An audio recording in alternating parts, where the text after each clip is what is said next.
Alright, so Electric 101, you need to understand what the branches do. We're going to start off with the weakest one. Even though it's weak, it is still very important. It's the root branch. Look at that, small battery, 15 power, other small battery, 15 power. Combine it together and boom, you've got yourself 30 power being released. 30 power going right into the siren light. Now, the weakest of the branches is the random switch. So this one, you just put in power and it has two features, reset and set. Essentially, depending on if whichever one receives a pulse, it will decide on a 50-50 whether or not it turns on.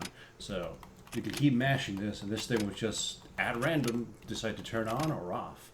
So yeah, pretty much kind of useless unless you're making games. The next one is the blocker. So this one basically just works as kind of an extension. You put power in and it goes out. But it has this little feature here called the block pass-through. If this little feature gets any electricity, it basically stops any energy from flowing through.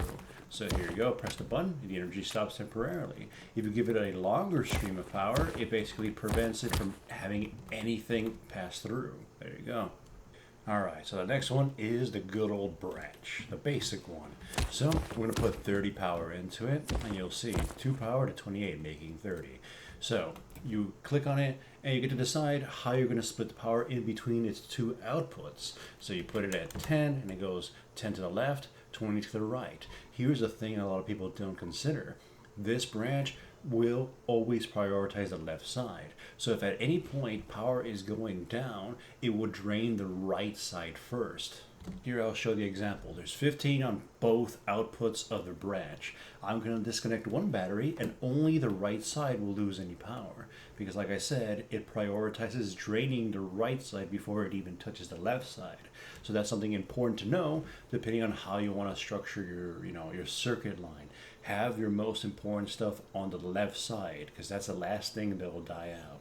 And the last of the branches is the memory cell, the most powerful of them. It has two outputs, inverted and regular output. Then the set button, the reset button, and the toggle button. So the set button switches it from the inverted to the regular output, and then the other one switches back. And if you press them multiple times, it just doesn't do anything. However, the toggle feature does change it from one to the other. Basically, depending on what trigger you set up, you can hard switch it to one or you can flip-flop it however you need to. But this one is going to get an entire video dedicated to it because it is the king of automation.